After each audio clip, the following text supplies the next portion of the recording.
শয়তান যত কষ্ট পায় তত আমরা খুশি। কথা বলেন।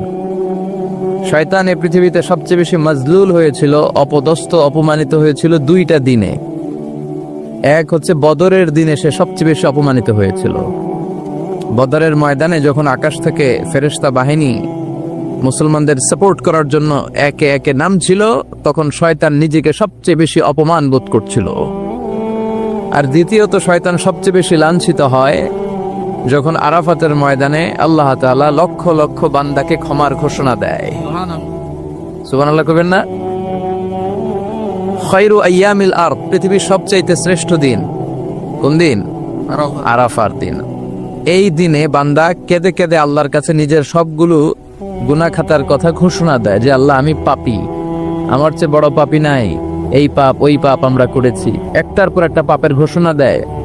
আর আল্লাহ এত খুশি হতে থাকে, সব শেষে আরাফার দিনের সূর্য ডোবার আগেই আল্লাহ আরাফার ময়দানের হাজীদেরকে মাফ করার ঘোষণা দিয়ে দেয়।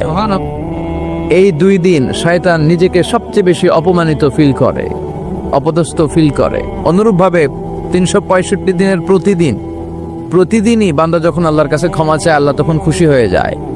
সুবহানাল্লাহ পড়েন।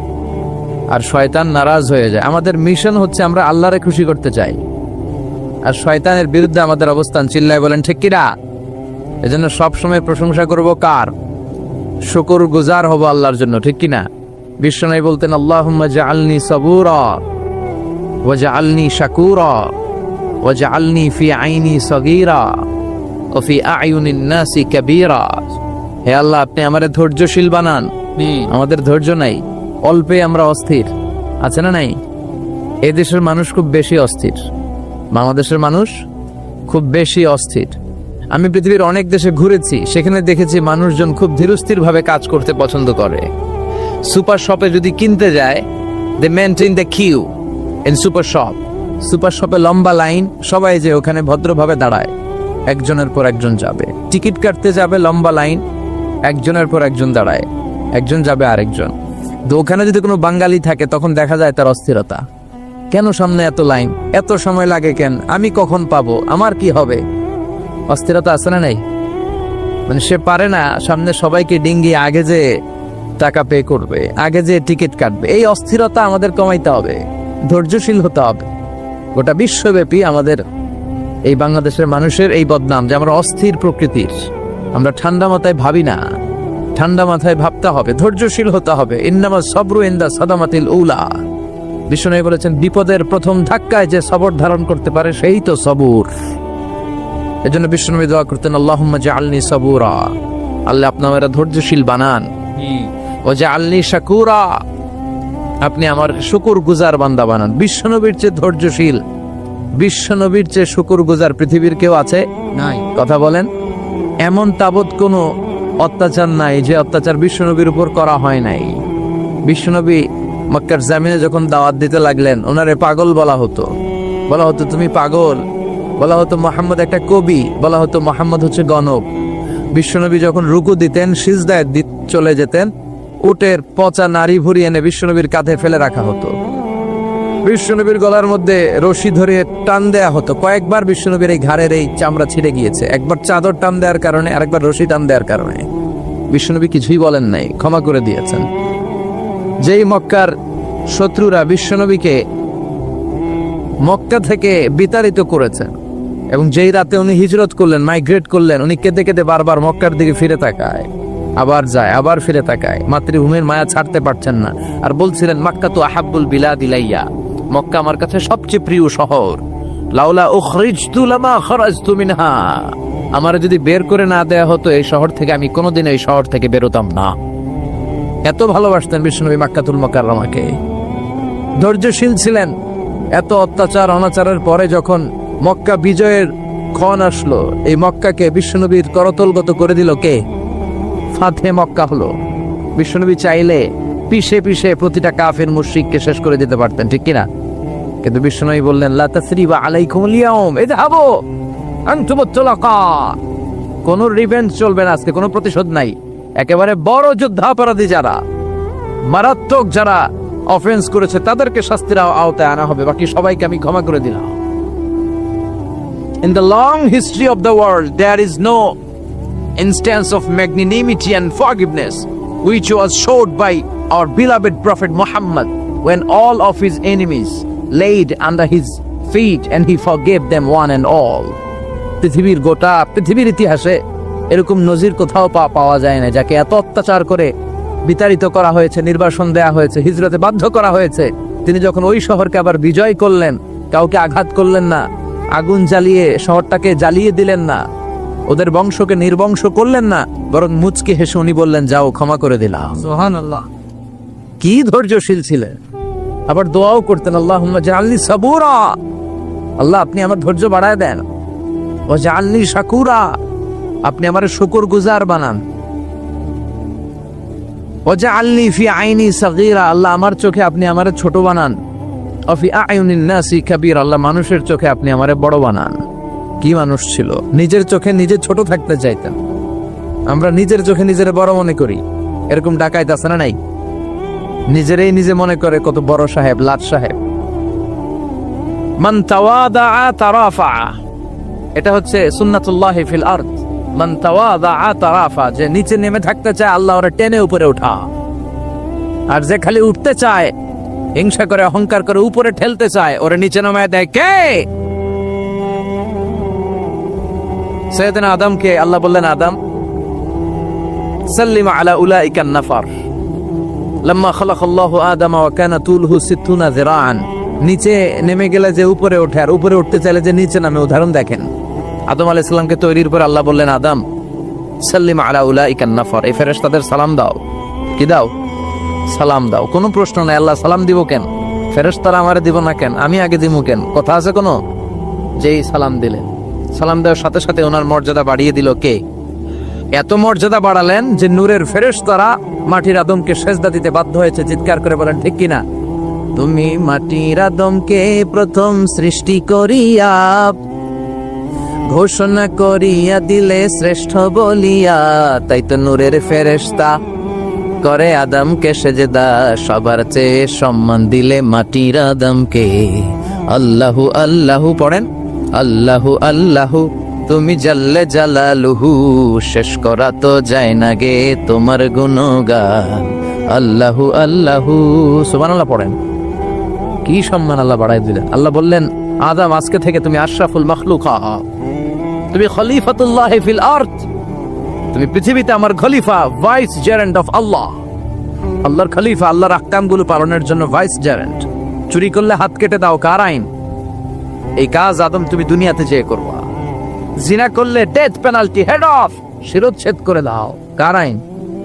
খলিফা হিসেবে মানুষ এসে করবে। মানুষকে আল্লাহ আশরাফুল মাখলুকাত বানিয়ে দিলেন, নিচু হয়েছে বড় বানিয়ে দিলেন। আর শয়তানের অবস্থা কি?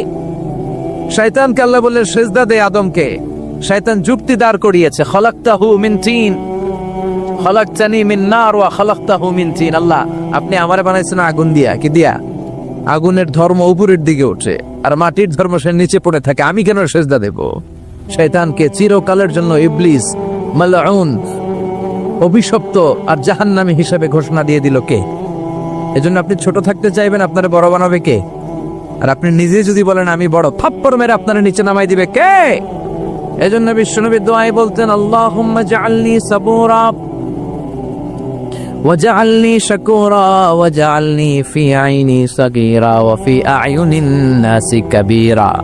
ও আল্লাহ, আপনি আমারে ধৈর্যশীল বানান, আপনি আমারে শুকরগুজার বান্দা বানান, আমার চোখে আমারে আপনি ছোট বানান, মানুষের চোখে আপনি আমারে বড় বানান। সুবহানাল্লাহ পড়েন। এজন্য সবসময় শুকরগুজার থাকার চেষ্টা করতে হবে। রাজি আছেন তো? যে কোনো মুহূর্তে, যে কোনো পরিস্থিতিতে আমরা শুকরিয়া করব কার? চিল্লায় বলেন কার? আমরা যেন বেশি বেশি আল্লাহ তাআলার শুকরিয়া আদায় করতে পারি। আল্লাহ তুমি তৌফিক দাও। সবাই পড়ি আমিন। উত্তর চান্দলা হিলফুল ফুজুল ইসলামী সংগঠনের উদ্যোগে আজকের এই তাফসীরুল কোরআনের প্রোগ্রাম। হিলফুল ফুজুল নামটা আমার বড্ড প্রিয়। বিশ্বনবী যখন 15 কিংবা 20 বয়স, কোন বর্ণনায় এসেছে 15, কোন বর্ণনায় 20, তখন তিনি একটা ছাত্র সংগঠন করেছিলেন, ইয়াং স্টারদের একটা অর্গানাইজেশন করেছিলেন। ওটার নাম তিনি দিয়েছিলেন হালাফুল ফুদুল।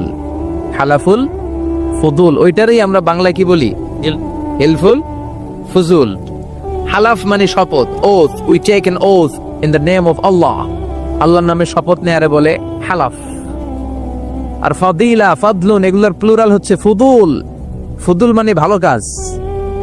ভালো ভালো কাজের উপর বিশ্বনবী যুবকদেরকে একত্রিত করলেন যে মক্কা শহরে কোনো টেন্ডারবাজি চলবে না, কোনো চাঁদাবাজি চলবে না, দুর্বলের উপর সবলের অত্যাচার চলবে না, জালিমের জুলুম চলবে না, হত্যা চলবে না, ধর্ষণ চলবে না, রাহাজানি চলবে না। মক্কা শহরটারে শান্তির শহর বানাতে হবে। যুবকরা এই দায়িত্ব কাঁধে নিয়েছে। কারা? মুরব্বীরা না, যুবকরা। যুবকদের আছে প্রাণ ঢালা উচ্ছ্বাস, অনেক শক্তি। এজন্য যুবকদেরকে ভালো কাজে আসতে হবে। যুবকরা চাইলে দেশের চেহারা পাল্টে দিতে পারে। এদেশে যুবক ভোটার আছে কয়জন জানেন? নতুন করে যুবক ভোটার হয়েছে 2 কোটি। কয় কোটি? 2 কোটি না? Can you imagine that?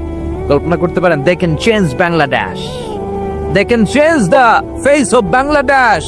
তারা 56,000 বর্গ মাইলের এই বাংলাদেশের চেহারা পাল্টে দিতে পারে। তাদের অনেক শক্তি। এজন্য যুবকদের এই শক্তি কাজে লাগাতে হবে। ফেন্সিডিল, গাঁজা, ইয়াবা, হিন্দি সিনেমা, এগুলোর পিছনে দৌড়ানো যাবে, পর্নোগ্রাফির পিছনে ছোটা যাবে। যুবক বয়সে ভয় করতে হবে কারে? চিল্লায় বলেন কাকে? আল্লাহ আমার যুবক ভাইদেরকে তুমি তৌফিক দাও। বিশ্বনবী হালাফুল ফুদুল তিনি গঠন করলেন মক্কাতুল মুকাররমাতে। পুরো মক্কা শহরটা শান্তির শহর হয়ে গেল। সুবহানাল্লাহ। আল্লাহ উত্তর চন্দলা হিলফুল ফুজুল ইসলামী সংগঠনকে তুমি কবুল করো। আজকের প্রোগ্রামের সভাপতিত্ব করছেন আল্লামা অধ্যক্ষ গোলাম সরোয়ার সাইদি পীর সাহেব, আড়াইবাড়ি দরবার। আমার প্রিয় নানা ভাই আলোচনা করেছেন, বয়ান করেছেন। আল্লাহ নানা ভাইকে কবুল করো। নানা ভাইটা একটু ইয়াং হয়ে গেছে না? হ্যাঁ, অনেক জায়গায় লোকজন খুব বিভ্রান্তিতে পড়ে যায়। ঘটনা কি? আপনি নানা নানা হইলেন কবে, নাতনি হইল কবে, আবার জামাই বলেন কবে? তো আমারও বলে যে তুমি যে আমার নানা ভাই বানাইছো, আমি তো এর উত্তর দিতে দিতে কাম সারা। তো আল্লাহ নানা ভাইকে তুমি কবুল করো। তিনি হকের কথা, কোরআনের কথা বলেন। পীর সাহেবদের মুখে এরকম হুঙ্কার দেখা যায় না। কথা কন, এরা থাকে খানকায়, এদের পেট থাকে বড়। সবার কথা বলছি না, বেশিরভাগ কথা বলেন। এই ভণ্ডামি এই দেশে আছে না নাই? দো দেল বান্দা কালমা চোরে, না পায় শ্মশান না পায় ঘোরে, দিন থাকিতে আয়রে পথে ছাইড়া দে ভণ্ডামি, ভণ্ডামি ভণ্ডামি ভণ্ডামি, ছাইড়া দে ভণ্ডামি। আছে না নাই?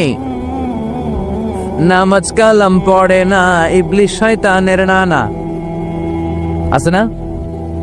নামাজ নাই, রোজা নাই, নাচানাচি, নাচ গান, গোসল করে না, সারা বছরে করে একবার, ওই গোসলের পানি মুরিদরা খায় ফেলায়। আছে না নাই? নামাজ রোজা করে না, ইবলিশ শয়তানের নানা, ধর্মের একখান খুঁটি ধইরা কয়দিন করবা হয়রানি, ভণ্ডামি ভণ্ডামি ভণ্ডামি, ছাইড়া দে ভণ্ডামি। ঠিক কি না?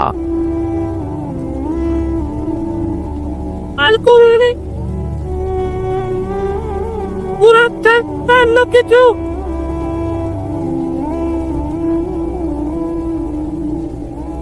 তো এই ভণ্ড পীর ও পীর, আমার নানা ভাইও পীর। কথা কন, পীরে পীরে পার্থক্য আছে না নাই? পীরে পীরে পার্থক্য আছে। এজন্য পীর চিন্তা হবে। এদেশে এই পাক ভারতে ইসলাম প্রচারে ওলিয়া উলিয়াদের, পীর মাশায়েখদের অবদানের কোনো শেষ নাই। কিন্তু চিন্তা হবে, কষ্টি পাথর দিয়ে যাচাই করে নিতে হবে। কারণ এই পীরের আদলে অনেক ভণ্ড এই বাংলার জমিন আছে না নাই? এই ভণ্ডদের সাথে আমাদের কোনো সম্পর্ক নাই। ওনার দরবারে আলোচনা হয়, সৈয়দ কামালউদ্দিন জাফরি সাহেব যায়, আমরা যাই, দেশ বরেণ্য ওলামায়ে কেরামরা যায়, যারা হকের কথা বলে, যারা কোরআন সুন্নাহর আলোকে বলে। কোনো ভণ্ডামি নাই। যাবেন, প্রতি বছর যাবেন। আল্লাহ আজকে সভাপতিকে তুমি কবুল করো। তারপরে আজকে কথা বলেছে মাওলানা রফিকুল ইসলাম ভুইয়া সাহেব, আমাদের সভাপতি সিরাতুন নবী ফাউন্ডেশনের চান্দোলান। না, রফিক ভাইয়ের চিনা না এমন কেউ নাই, এজন্য আর কিছু বলতেছি না তার নামে। আল্লাহ রফিক ভাইরা তুমি কবুল করো। গোলাম কবির চৌধুরী আল আজহারি আসতে পারে নাই, আমার বন্ধু মানুষ, একসাথে পড়াশোনা করেছি। এরপর আমার এক মিতা মিজানুর রহমান আতিকি আমার আগে আলোচনা করেছে, আল্লাহ তাকেও তুমি কবুল করো। সালাত নিয়ে কথা বলতেছিলেন। সালাত আউয়ালু মা ইউহাসাবু বিহিল আবদু ইয়াউমাল কিয়ামাতি আস-সালাত। কিয়ামতের দিন সর্বপ্রথম হিসেব নেওয়া হবে নামাজের, সালাতের। সালাত চিনেন তো? কুরবানির গোশত খাওয়ার মাঝখানে যেটা খায় ওটা। হ্যাঁ, এটারে বাংলায় আমরা নামাজ বলি, কি বলি? নামাজ। বিশ্বনবী ইন্তেকাল করবেন, রুহু বের হয়ে যাচ্ছে, 2-3টা শব্দ বললেন, এর মধ্যে একটা ছিল সালাত। আর সালাত উম্মতেরা নামাজ, নামাজ, নামাজ ছেড়ে দিও না। ওয়া মালাকাত ঈমানুহুম। মানুষ ইন্তেকালের আগে শ্বাস বের হয়ে যাচ্ছে, রুহ চলে যাচ্ছে, ওই মুহূর্তে কি জরুরি কথা বলে নাকি ফালতু কথা বলে? সবচেয়ে জরুরি কথাটাই তখন সে বলে যায়, ঠিক কিনা? কথা বলেন। বিষ্ণু বলেছিলেন নামাজ। ওমরে ফারুক, ওনার কাছে আবু লুলু আল মাজুসি এক অগ্নি উপাসক এসে বিচার দিল, ইয়া ওমর আল ফারুক, আমার মনিবের নাম হচ্ছে মুগীরা ইবনে শুবা, সে প্রতিদিন 4 দিরহাম করে আমার কাছে চার্জ করে। এত টাকা চার্জ করে কেন? উনি জিজ্ঞেস করলেন, তুমি কি কাম পারো? আমি খঞ্জর বানাইতে পারি। খঞ্জর চিনেন? ছোট্ট ছুরি আরবরা পকেটে রাখে। ওমানের সুলতান কাবুসের ছবি দেখবেন, এখানে একটা খঞ্জর আছে। আমি খঞ্জর বানাইতে পারি। খঞ্জর বানাতে পারো? মদিনায় তো কেউ বানাতে পারে না, তুমি খঞ্জর বানাইতে পারো? তুমি তো অনেক টাকার মানুষ মিয়া, তোমার মনির তো অল্প টাকায় চার্জ করছে, এটা দিতেই হবে। আবু লুলু কয়, ওমর তুমি সবার জন্য এত নরম, আমার জন্য গরম, তোমারে আমি বুঝাবো। সে বাড়িতে যে একটা খঞ্জর বানালো, মাকবাদাতুহু ফি ওয়াসাতিহি, যে খঞ্জরের হ্যান্ডেল হচ্ছে মাঝখানে, 2 দিকে ধারালো ছুরি, এটা ধার দেয়। আর কয়, ওমর তোরে আমি বুঝাবো। প্রতিদিন ধার দেয়। সাইয়েদনা ওমরে ফারুক মসজিদে নববীর ইমাম, ওয়া কানু ইউসাল্লুনা বিখালাস, তখন ওনারা অন্ধকারে নামাজ পড়তেন আউয়াল ওয়াক্তে। আমরা তো দেরি করে পড়ি, সুন্নাহ অনুযায়ী আগে আগে পড়া ভালো। আপনি মসজিদুল হারামে গেলে দেখবেন যে কত আগে ফজর পড়ে, ফজরের 1-1.5 ঘন্টা পরে সূর্য ওঠে, ঠিক কিনা? তো সে একবার ছদ্মবেশে ফজরের সময় প্রথম কাতারে যে হাজির, আসলে কিন্তু মাজুসি, সূর্যের পূজা করে। খঞ্জরটা নিয়ে এসে দাঁড়ালেন। ওমরে ফারুক ফজরের সময় ঢুকলেন, বললেন আকিমিস সালাহ, একামত দাও। একামত দেয়া হলো। ওমরে ফারুক আল্লাহু আকবার বলে অন্ধকারে ফজরের সালাত শুরু করলেন। প্রথম রাকাত যখন পড়ে ফেললেন, রুকুতে যাবে, ইন দা মিন টাইম সে খঞ্জর বের করে ওমরে ফারুককে 3টা স্টেবিং করেছে। একটা নাভিতে মারার সাথে সাথে নাভিটা কেটে গেল, আর একটা এই পাশে পাজরে, আর একটা পেটের মাঝখানে, পেটও কেটে গেল। ওমরে ফারুক বললেন, কাতালানি আল কালব, এক কুকুর আমারে মেরে ফেলেছে। ওমরে ফারুককে পিছনে নিয়ে যাওয়া হলো। আব্দুর রহমান ইবনে আউফকে টেনে ইমামতির জায়গায় নেওয়া হলো। আর সে কাতারের মাঝখান দিয়ে খঞ্জর ঘুরাতে ঘুরাতে আগাতে লাগলো। ওর খঞ্জরের আঘাতে 7 থেকে 8 জন সাহাবী স্পট ডেথ, জায়গায় শেষ। ওমরে ফারুক বেহুশ। ওমরে ফারুক, ওনার মুখে দুধ দেয়, দুধ ওই নাভি দিয়ে বের হয়ে যায়। আল্লাহ, নাভিজ দেয়, নাভিজ পেট দিয়ে বের হয়ে যায়। রাষ্ট্রীয় চিকিৎসকরা বুঝতে পারলো উনি আর বাঁচবে না, বেহুশ। সবাই দাঁড়িয়ে আছে। কি হয় আমাদের আমিরুল মুমিনিনের? 10টি বছর তিনি অর্ধ পৃথিবীর শাসন করেছেন, উনার ভয়ে বাঘে মহিষে এক ঘাটে পানি খেত।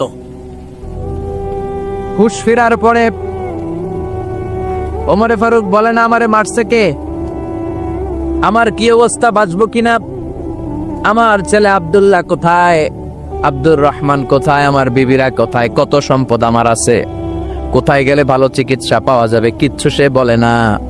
হুশ ফেরার পরে ওমরে ফারুকের প্রথম প্রশ্নটা ছিল, আসল্লান্নাস, আসল্লান্নাস, আমার দায়িত্বে, আমার নেতৃত্বে যে ফজরের একটা নামাজ শুরু হয়েছিল, এটা কি ঠিক মতো শেষ হয়েছিল? আসল্লান্নাস, মানুষের নামাজটা পড়ছিল, 1 রাকাতের দায়িত্ব পালন করতে পেরেছে, এরপর হুশ নাই। বাকি 1 রাকাতের কি হয়েছে? মুসল্লিদের কি হয়েছে? সালাতটা ওয়াক্ত মতো হয়েছে কিনা? আসল্লান্নাস, এটা ছিল ওমরে ফারুকের প্রশ্ন। সুবহানাল্লাহ কইবেন না? তাহলে এই সালাতের গুরুত্ব আছে না নাই? সর্বপ্রথম এই সালাতের ব্যাপারে in the day of judgement আমাদেরকে প্রশ্ন করবে কে? সালাত কায়েম করো, সালাত কায়েম করো, হবে সম্মানী তুমি, হবে জান্নাতি তুমি, হবে সম্মানী তুমি, হবে জান্নাতি তুমি, দিবে কাল হাসরে শীতল ছায়া আরশে আজিম, রাব্বিয়াল আলা, রাব্বিয়াল আযীম, রাব্বিয়াল আলা, রাব্বিয়াল আযীম। সুবহানাল্লাহ পড়েন। এজন্য নামাজ, নামাজ, এই নামাজ যাতে মিস হয়ে না যায়। সব মিস হতে পারে, নামাজ মিস হতে পারে না। আল্লাহ তুমি বুঝার তৌফিক দান করো। আমি আপনাদের খেদমতে সূরাত আত-তাহরীম থেকে ছোট্ট একটি আয়াতের অংশ তেলাওয়াত করেছি, যেখানে আল্লাহ তাআলা আমাদেরকে আহ্বান জানিয়েছে, ওহে বিশ্বাসীরা, পাপ হতে পারে, ভুল হতে পারে, অন্যায় হতে পারে, ওই অন্যায়ের উপর অটল থেকো না, আমার কাছে ফিরে আসো। কাম টু ইউর লর্ড, তোমার রবের দরবারে ফিরে আসো, ক্ষমার মতো ক্ষমা চাও, ক্ষমার মতো ক্ষমা চাইলে আমি সব ক্ষমা করে দেব। সুবহানাল্লাহ পড়েন।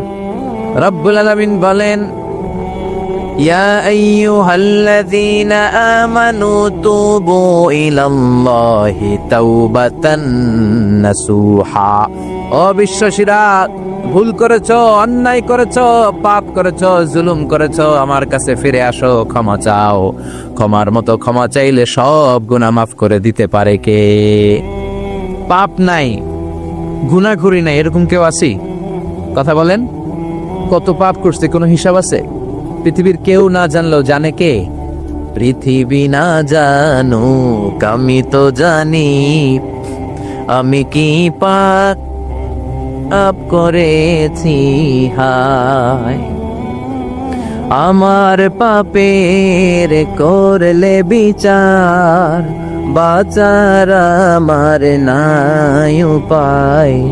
দয়াময় প্রভু মাফ করো আমায়, মাফ করো আমায়। পড়েন আমিন।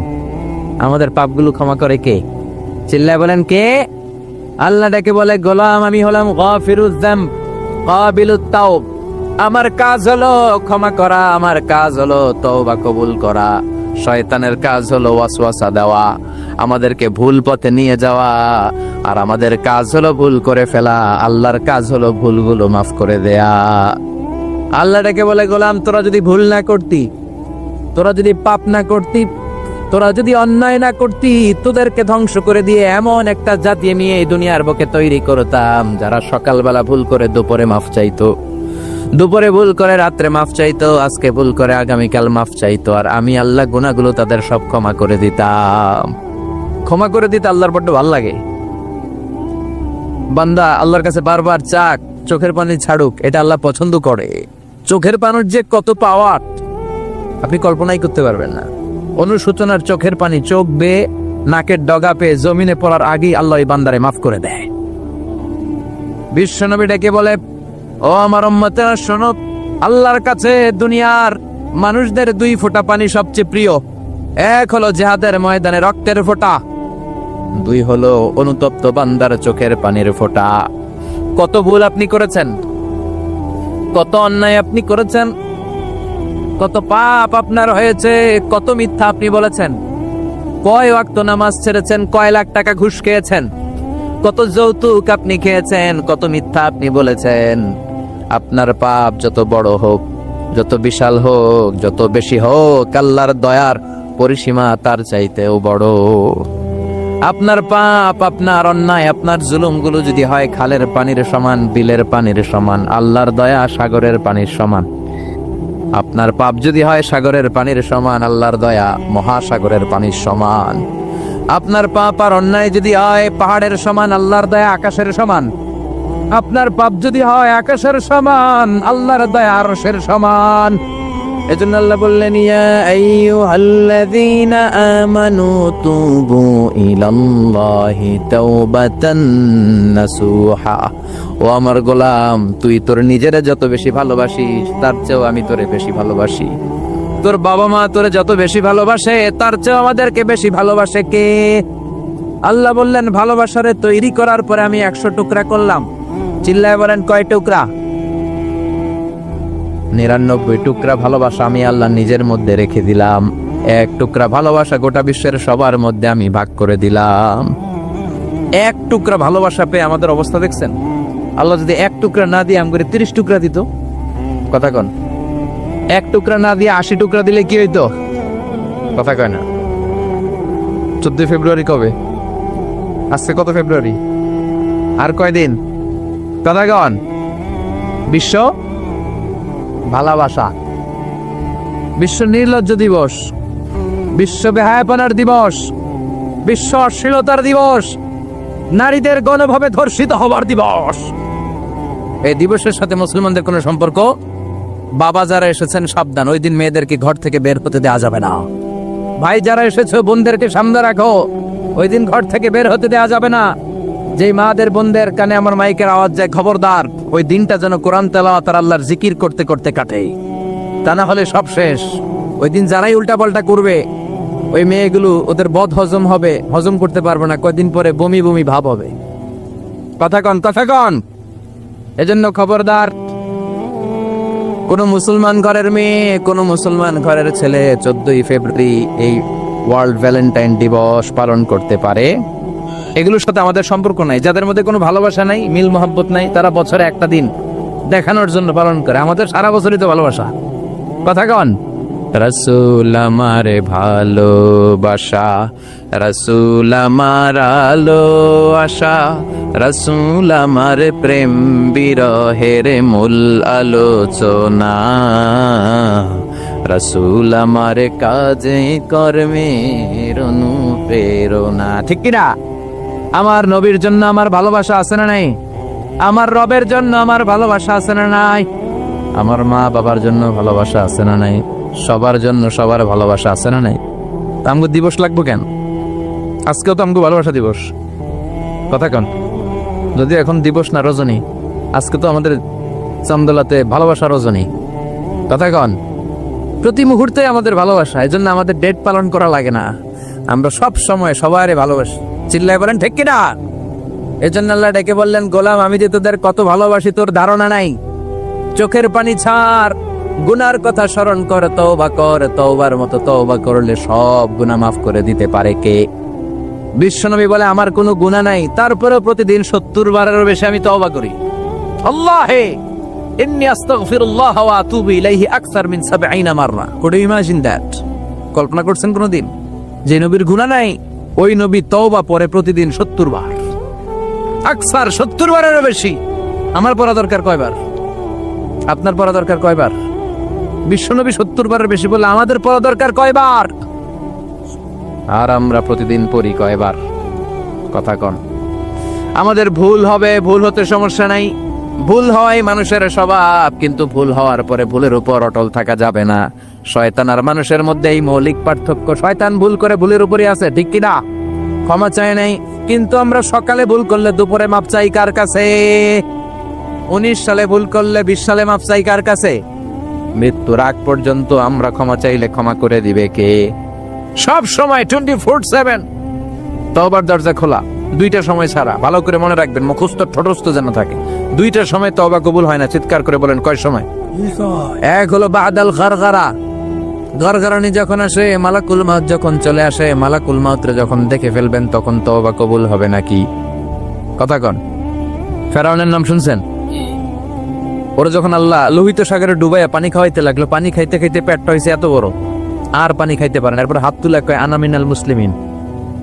কোরআনের আয়াত, আনা মিনাল, হাত তুলে কয়, আমি মুসলমান। ফেরাউন নাই বলে মুসলমান, আমরা যাবো কই? কথা কও। ফেরাউন হাত তুলে কয়, আনা মিনাল মুসলিমিন। আল্লাহ কয়, টাইম ইজ আপ, দেরি করছস। অনেক সময় দিলাম, অনেক সুস্থ রেখেছি, ক্ষমতা দিয়েছি, দাপট দিয়েছি, তখন যদি ঘাটটা নত করে, মাথাটা নত করে একবার ক্ষমা চাইতি, ফেরাউন তোরেও ক্ষমা করে দিতাম। কিন্তু সময় শেষ হওয়ার পরে আমি মুসলমানদের অন্তর্ভুক্ত বললে কোনো লাভ হবে নাকি? আল্লাহ বলল, সময় নাই, সময় শেষ। কারণ মুসা আলাইহিস সালামের চাচাতো ভাই অনেক দাওয়াত দিল, যাকাত দে। কারণ যাকাত দিব না, এই সম্পদ আমি কামাইছি, আল্লাহ দেয় নাই। মুসা আলাইহিস সালাম বললেন, তাহলে আযাবের অপেক্ষা কর। আযাব চলে আসলো। আল্লাহ বলেন, মুসা সেফ জোনে যাও, সরো, এখনই আযাব। ফাখাসাফনা বিহি ওয়া বিদারিহিল আরদ, পুরো ফাইয়ুমের জমিনটার আল্লাহ কাঁপিয়ে দিলেন, আর কারুনকে সহ পুরো সম্পত্তি তার জামিনের ভিতরে দাবিয়ে দিলেন। হাঁটু পর্যন্ত কারুন দেবে যায়, ভাবছে উঠে যাবে। কোমর পর্যন্ত দেবে যায়, ভাবছে উঠে যাবে। গলা পর্যন্ত যখন দেবে যায়, আর সুযোগ নাই। কয়, মুসা, আমার সব সম্পত্তি তোরে আর তোর আল্লাহরে দিয়া দিলাম, আমারে বাঁচা, আমারে সব সম্পত্তি তোর আর তোর আল্লাহর, আমারে খালি বাঁচা, চাচা আপন প্রাণ। আল্লাহ বলে, সময় শেষ। তার মানে বাদাল গারগারা, তওবা কিন্তু আর কবুল হয় না। এই হলো একটা। নাম্বার 2, বাদা তুলুই শামসি মিন মাগরিবিহা, প্রতিদিন চাঁদোলাতে সূর্য কোন দিক দিয়ে ওঠে? কথা কয় না? পূর্ব দিকে। কিয়ামতের আগ দিয়ে সূর্য আর পূর্ব দিকে উঠবে না, পশ্চিম দিক থেকে উঠবে। যেদিন প্রভাতে পশ্চিম দিক থেকে সূর্য উঠবে, ওই দিন থেকে তওবার দরজাটারে বন্ধ করে দিবে কে? তার আগ মুহূর্ত পর্যন্ত জীবনে যত গুনাহ করেছি, অন্যায় করেছি, চোখের পানি ছেড়ে ক্ষমা চাইলে ক্ষমা করবে কে? শয়তান আল্লাহর চ্যালেঞ্জ দিছে, আল্লাহ তুমি আমারে জাহান্নামে পাঠাবা, আমিও তোমার বান্দা করে লয়ে একসাথে জামাতে ঢুকমু। একা ঝুঁকবো না, একা যাব না, তোমার বান্দাদেরকে সবগুলোর জাহান্নামী বানাইয়া তারপরে ঢুকমু। তোমার চ্যালেঞ্জ দিলাম, একটারও জান্নাতে ঢুকাইতে পারবা? আল্লাহকে তুই আমার চ্যালেঞ্জ দিলি? আমি তো সব রাজার বড় রাজা, মহারাজা, আমার চ্যালেঞ্জ দেশ, এত সাহস পাইলি কই? তুই আজীবন ওয়াসওয়াসা দিয়ে পাপ কাজ করাবি, একদিন তাফসীর মাহফিলে এসে আমার বান্দা ক্ষমা চাবে, আমি মাফ করে দেবো, তুই কি করবি?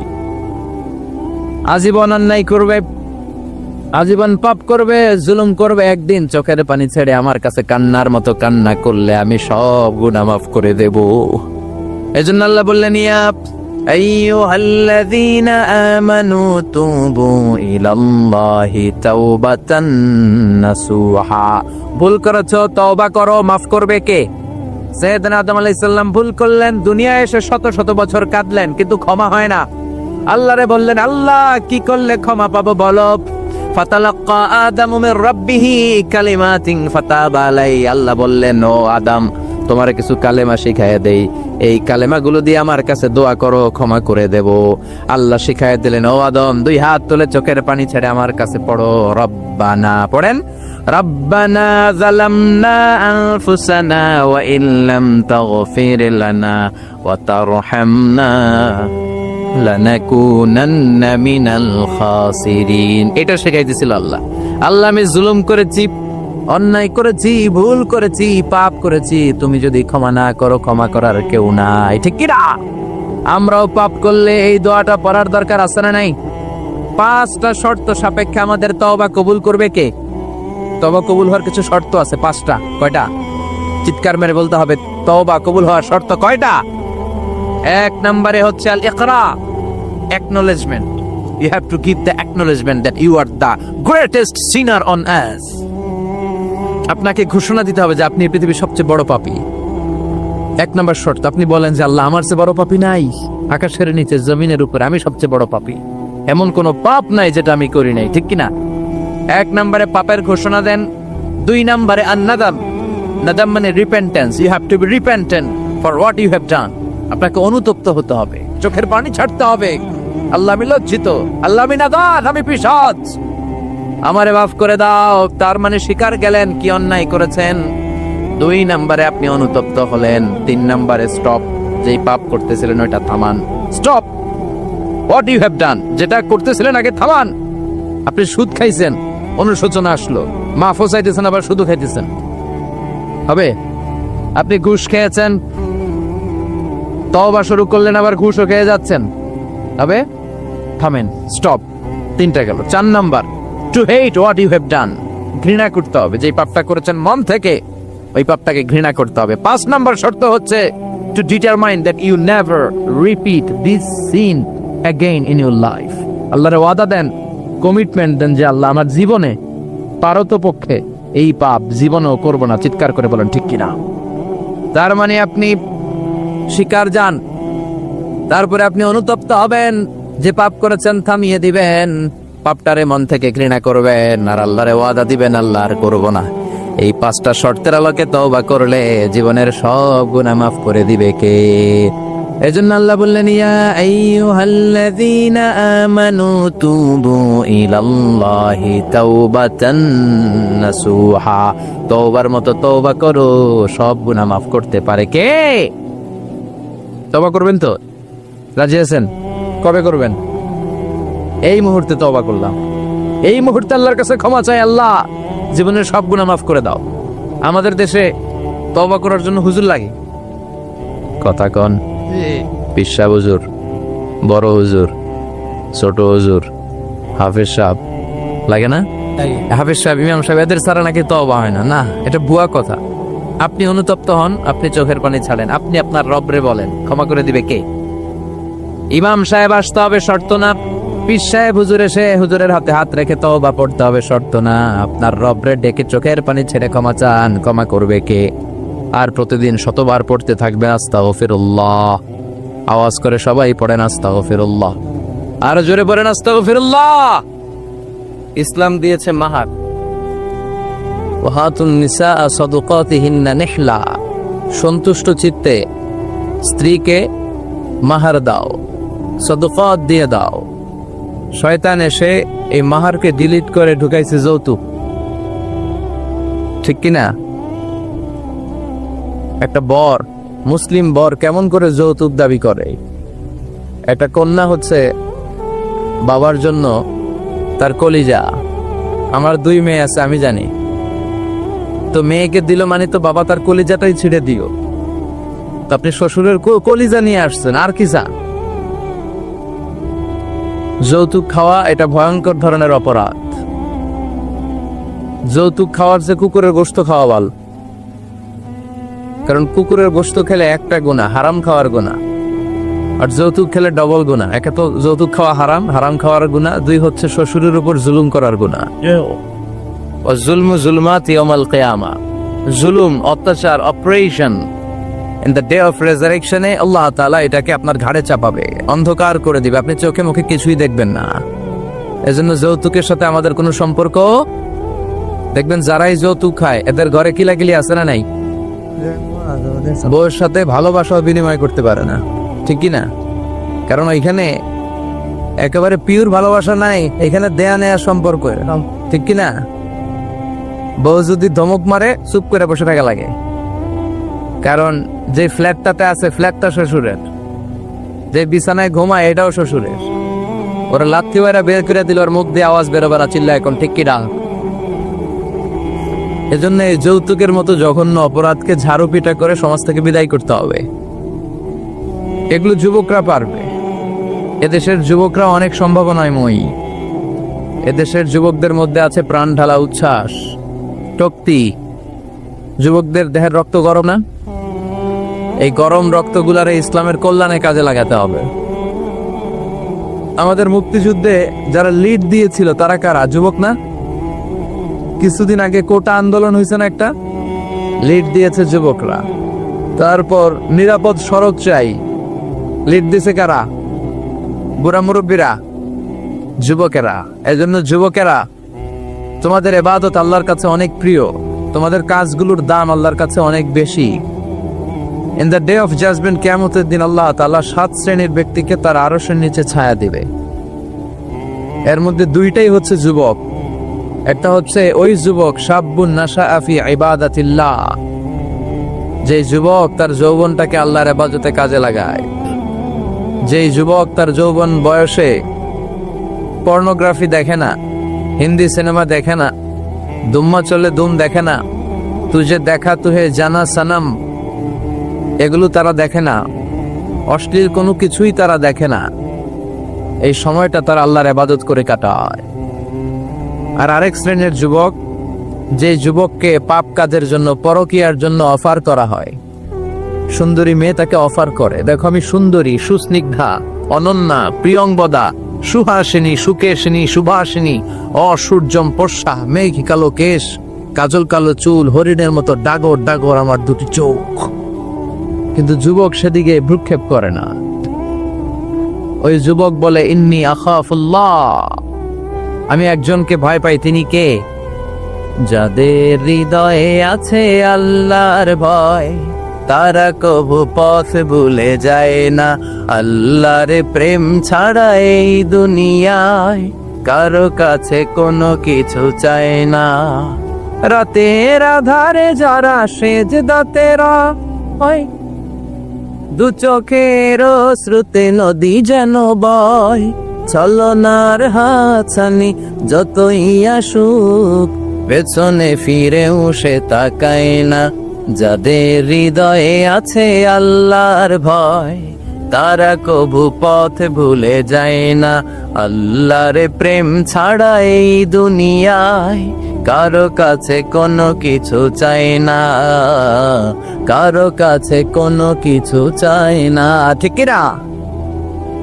এই যুবকদের হৃদয়ে ভয় থাকে কারো কাছে তাদের চাওয়া পাওয়ার কিছু নাই।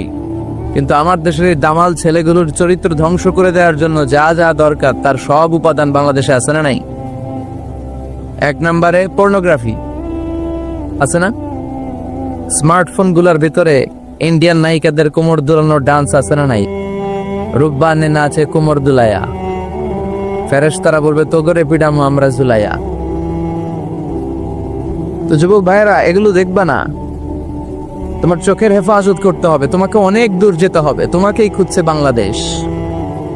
তুমি যদি ভালো থাকো, ভালো থাকবে আমার বাংলাদেশ।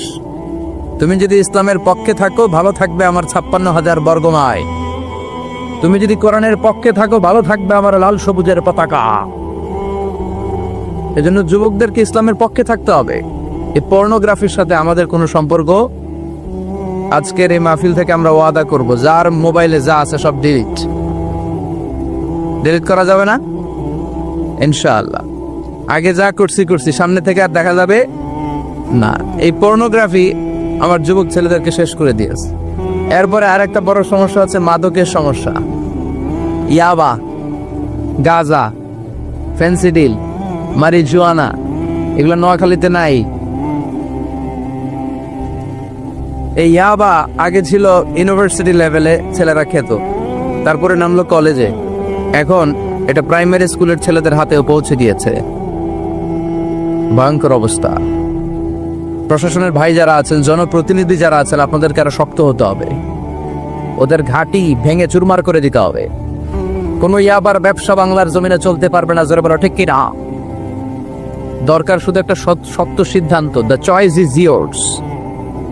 আপনারাই পারেন। যারা চেয়ারম্যান, ওনাদের অনেক দায়িত্ব। পুরো এলাকাটা আমার চেয়ারম্যান ভাইয়ের হাতে আমানত, ঠিক কিনা? যিনি ইমাম, মসজিদের সব দায়িত্ব ইমাম সাহেবের কাছে আমানত। যিনি মেম্বার অব দ্য পার্লামেন্ট, ওনার দায়িত্ব আরো বেড়ে যায়। তার পুরো নির্বাচনী এলাকাটা তার কাঁধের উপরে আমানত। যারা মন্ত্রী, পুরো মন্ত্রণালয়ের কাজবাজ তার হাতে আমানত। যিনি এই 17 কোটি মানুষের প্রধানমন্ত্রী, তার কাছে পুরো বাংলাদেশটা আমানত। এজন্য যুবকদেরকে এই মাদকের সাথে যাতে পরিচয় না ঘটে, এরকম একটা পরিবেশ বাংলাদেশে করতে হবে। তো 1 নম্বরে এই মাদকের কারণে ছেলেরা নষ্ট হয়, এরপরে পর্নো ভিডিওর কারণে নষ্ট হয়, এরপরে নোংরা ছাত্র রাজনীতি আছে না নাই, তাদেরকে দিয়ে মারামারি, কাটাকাটি, এগুলোর মতো কাজে লিপ্ত করানো হয়। এটা ঠিক না। যুবকদেরকে পজিটিভ পলিটিক্স শেখানো উচিত। এদেশে পজিটিভ পলিটিক্সের একটা ট্রেন্ড চালু করা দরকার, যেখানে মারামারি, কাটাকাটি থাকবে না, মেধার ভিত্তিতে ক্যাডার নিয়োগ হবে, ঠিক কিনা? ছাত্র দলের নেতা হতে হবে ডক্টরেট করা, ছাত্রলীগের নেতা হতে হবে ডক্টরেট করা।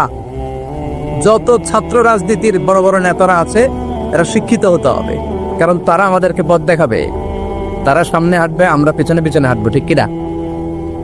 তো এই জাতীয় যে ইনকনসিস্টেন্সি আছে, এগুলো থেকে আল্লাহ আমার দেশকে তুমি হেফাজত করো। আমাদের জনপ্রতিনিধি ভাইরা যারা আছেন, ওনারা চাইলেই পারে, আমরা তাদের জন্য দোয়া করি, তারা যেন সত্যিকার অর্থে একটা সুজলা, সুফলা, শস্য শ্যামলা ডিজিটাল বাংলাদেশ আমাদেরকে উপহার দেয়। তাদের জন্য দোয়া আছে না নাই? যারা দেহের তাজা প্রাণ বিলিয়ে দিয়ে আমাদের জন্য বাংলা ভাষাটারে রেখে গেল, ওই ভাষা শহীদদের জন্য আমাদের দোয়া আছে না নাই? যারা 71 সালে মুক্তিযুদ্ধ করে দেশটারে স্বাধীন করলো, মুক্তিযোদ্ধা ভাইদের জন্য দোয়া আছে না নাই? যারাই এই দেশের জন্য কন্ট্রিবিউট করেছে, তাদের সবার জন্য আমাদের পক্ষ থেকে দোয়া। আর যারাই দেশের শত্রু, যারাই দেশের বিপক্ষে, আমরাও তাদের বিপক্ষে, যেরকম, ঠিক কিনা? এজন্য যুবক ভাইয়েরা, তোমাদেরকে জ্বলে উঠতে হবে আপন শক্তিতে, ঠিক কিনা? রবির স্লোগান, জ্বলে ওঠো। মুমিনের ইমান হতে হবে এমন ইমান যেটা জ্বলে ওঠে, তাহলে বোঝা যাবে এটা আসল ইমান, ঠিক কিনা? কি করে তারে বলো ইমানে বলি, কি করে তারে হে বলো ইমানে বলি, ঠিক কিনা? যে ইমান ইমানে বলে নাস্তিকতার মঞ্চে ওঠে, এরকম আছে না নাই? অনেক ওলামায়ে কেরাম দাওয়াত করেছেন। আজকে প্রোগ্রামের সভাপতি হচ্ছেন আমার ভাই, খুব সম্ভব, কি নাম জানেন আপনার? আবেদ সাইফুল কালাম। আবেদ সাইফুল কালাম, অত্র এলাকার চেয়ারম্যান। আল্লাহ আমাদের সভাপতিকে তুমি কবুল করো। পাশাপাশি আরো যাদের মাথায় টুপি পরিয়ে দিলাম, তাদেরকেও কবুল করো। চমৎকার এক দৃশ্যের অবতারণা ঘটিয়েছে আজকের ইন্তেজামিয়া কমিটি। এরকম আমার এক্সপিরিয়েন্স নাই আর কি, যারা অতিথি তাদেরকে টুপি পরিয়ে বরণ করা। আল্লাহ ভাইদেরকে তুমি ইসলামের জন্য কবুল কর, তারা যেন আমরণ দেশের দশের ইসলামের খেদমত করতে পারে, তুমি তৌফিক দাও। অনেক আলোচক আপনারা দাওয়াত করেছেন, আলহামদুলিল্লাহ। যারাই এখানে কথা বলেছে, নিঃসন্দেহে কোরআন থেকে বলেছে। কারণ আমাদের তাফসীরুল কোরআনের মাহফিলের সিলেবাস একটা, এটার বাইরে থেকে আমাদের কথা বলার সুযোগ আছে? আমরা যদি এখানে ত্রিপিটক থেকে কথা বলি, গীতা বাইবেল থেকে কথা বলি, রামায়ণ মহাভারত থেকে কথা বলি, আপনারা কেউ শুনবেন? আপনারা বলবেন যে হুজুর এই বইটা থেকে কথা বলেন। আমাদের সিলেবাস হচ্ছে কোরআন। চিৎকার করে বলতে হবে, আমাদের সিলেবাস কি? কোরআন। এই কোরআন দিয়ে দেশের সব আইনগুলো হোক, আমরা চাই কি চাই না? এই কোরআনটা সংসদ ভবনে থাক, চাই কি চাই না? ক্যান্টনমেন্টে থাক, চাই কি চাই না? সচিবালয়ে থাক, চাই কি চাই না? দেশের প্রতিটি অঙ্গনে কোরআনের কথাগুলো ছড়িয়ে পড়ুক। কোরআনের আলোতে আমরা যেন আলোকিত হই। আল্লাহ বলেছেন, this is the book whereof there is no doubt in it and a guidance to those who are মুত্তাকিন। এটা এমন বই যে বই একটাও ভুল নাই, আছে একটাও সন্দেহ নাই, আছে। এজন্য ছেলে মেয়েদেরকে কোরআন পড়াবেন, রাজি আছেন তো? কোরআন যেন প্রতিদিন আমাদের তেলাওয়াত হয়, একটি আয়াত হলেও যেন প্রতিদিন আমরা বঙ্গানুবাদ পড়ি। মাতৃভাষায় কোরআনটাকে বুঝতে হবে, এটা সবচেয়ে বড় ফরজ। বাংলা বুঝি না এমন কি কেউ এখানে আছেন? তো আমরা সবসময় এই বইটা থেকে কথা শুনি। এই বইটা সবার, এই বইটা বিএনপির ভাইদের, এটা আওয়ামী লীগের ভাইদের, এটা জাতীয় পার্টির ভাইদের, এটা জামাত ইসলামের, এটা পীরের মুরিদের, এটা তাবলীগের ভাইদের, এটা আস্তিকদের, এটা নাস্তিকদের, এটা হিন্দুদের। এটা আলাদা কারণ, এটা সবার। এই কিতাবটা হিন্দুদেরও কিতাব, ওরা পড়ে না তো আমি কি করব? ইসলাম এটা কি কুক্ষিগত আমার বাপের ধর্ম? সবার ধর্ম, সবার। ওরা মানে না তো আমি কি করব? বিশ্বনবী উনি সবার নবী। বিশ্বনবী শুধু আমাদের নবী? উনি হিন্দুদেরও নবী, উনি বৌদ্ধদেরও নবী, উনি অগ্নি উপাসকদেরও নবী, উনি নারীদের নবী, উনি পুরুষদের নবী, উনি আরবদের নবী, উনি অনারবদের নবী, উনি বিশ্বনবী। উনি বিশ্বনবী সবার জন্য এসেছেন, as a father, as a husband, as a lawgiver, as a lawmaker, as a reformer of the society, as a commander, as a messenger. Muhammad is the superman of the world. স্বামী হিসেবে, বাবা হিসেবে, নেতা হিসেবে, সমাজ সংস্কারক হিসেবে, আইন প্রণেতা হিসেবে, সর্বোপরি একজন নবী হিসেবে মুহাম্মদ সাল্লাল্লাহু আলাইহি ওয়াসাল্লাম গোটা বিশ্বের মানুষের কাছে সুপারম্যান। সুপারম্যান ছিলেন তো, যে সবকিছু করে দেখাতে পারে আল্লাহর রহমতে। বিশ্বনবীকে তো আল্লাহ এই বরকত দিয়েছে। বিশ্বনবীর হাতে বরকত, পায়ে বরকত। বিশ্বনবী যদি কোনো বাচ্চার মাথায় হাত বুলিয়ে দিত, ওই বাচ্চার মাথার চুল বড় হয়ে যেত। এক ভণ্ড নবী আসলো, মুসাইলামাতুল কাযযাব, সে কয় আমিও নবী। সবাই কয় তাহলে তুমিও আমাদের বাচ্চার মাথায় হাত বুলায় দাও। মুহাম্মদ তো হাত বুলায় দিলে বাচ্চার মাথায় চুল বড় হয়। মুসাইলামা কয় নিয়ে আয় বাচ্চা। বাচ্চা নিয়ে আসছে, বাচ্চার মাথায় হাত বুলায় দিস, চুল তো বড় হয় না। আর মাথা ছিল আজীবন টাক মাথা। যে বাচ্চার মাথার মধ্যে এই বেয়াদবের হাত লেগেছে, ওই বাচ্চার মাথাটা আজীবন ছিল টাক, চুল বড় হবে তো দূরের কথা। কি বরকতের নবী! অনেক সাহাবী এসে বলছেন, ইয়া রাসূলুল্লাহ, আমাদের কুয়ার মধ্যে পানি নাই, কি করব? বিশ্বনবী যে কুলি করে কুলির পানি কুয়াতে ফেলেছে, মুহূর্তের মধ্যে পাম্প মেশিন দিয়ে পানি উঠালে যেমনি পানি উঠতে থাকে, পুরো কুয়ার পানি উপচে উপরে ওভারফ্লো হতে শুরু করেছে। অনেক জায়গায় কুয়ার পানি লবণাক্ত, সাহাবারা খেতে পারে না। ইয়া রাসূলুল্লাহ, আমাদের কুয়ার পানি লবণাক্ত। বিশ্বনবী ওযু করে আবার কুলির পানি ঝাড়লেন, মুহূর্তের মধ্যে লবণাক্ত কুয়ার পানি মিঠা পানিতে পরিণত হলো। যেখানে হাত দিয়েছেন ওখানেই বরকত আছে না নাই? এজন্য বিশ্বনবীর সুন্নাহ আছে, যেখানে আমরা আছি আসলে আমরা সরাসরি কোরআনের দিকে যাই, কারণ এই কিতাবে অনেক বরকত। আমি আমার খুতবার শুরুতে আল কোরআন আল কারীমের 29তম পারার একটি সূরা, সূরাতুল ইনসান, এই সূরার একটি আয়াত তেলাওয়াত করেছি। এই সূরার আলোকে আজকে এই চমৎকার রজনীতে আমরা কিছু কথা শুনবো ইনশাআল্লাহ। পড়েন। এখন যেমনি আপনারা চুপচাপ, শেষ পর্যন্ত চুপচাপ থাকবেন তো, নাকি ওঠা বসা করবেন না? তাহলে আদব নষ্ট হবে। আদব নাই তো কিচ্ছু নাই, আদব আছে তো সব আছে, ঠিক কি না? সূরার নাম হচ্ছে সূরাতুল ইনসান। সবাই বলেন সূরার নাম, আরো জোরে বলেন, ইনসান। 29তম পারায় অবস্থিত। কোন পারায়? 31টা আয়াত। কয় আয়াত? এই সূরাটা মাক্কি সূরা। কি সূরা? বিশ্বনবীর জীবনে দুইটা পর্ব, একটা মাক্কি পর্ব আর একটা মাদানী পর্ব। হিজরতের আগে যে সূরা নাজিল হয়েছে এগুলো মাক্কি, হিজরতের পরে যা নাজিল হয়েছে এগুলো মাদানী। এটা বিশ্বনবীর হিজরতের আগে নাজিল হওয়ার সূরাগুলোর অন্তর্ভুক্ত, ঠিক কিনা? ঠিক এতটুকু কথাবার্তা ক্লিয়ার না? এবার আসুন সামনে যাই। সূরাতুল ইনসানই শুধু সূরাতুল ইনসানের নাম নয়, এছাড়াও এ সূরার আরেকটা নাম আছে, সে নামটা হচ্ছে সূরাতুদ দাহার। হাফেজ আছো কারা কারা? দেখি হাত তোলো। অনেক আছে, মাশাআল্লাহ মাশাআল্লাহ। তো কিছু কিছু কোরআনে এই সূরাটার নাম লেখা থাকে সূরাতুল ইনসান, কিছু কিছু জায়গায় লেখা থাকে সূরাতুদ দাহার, হিনুম মিনাত দাহার। যেহেতু প্রথম আয়াতে দাহারের কথা আছে, আবার হাল আতা আলাল ইনসান, ইনসানের কথাও আছে, এজন্য কোন নুসখাতে এই সূরার নাম সূরাতুল ইনসান, আবার কোন নুসখায় এই সূরার নাম সূরাতু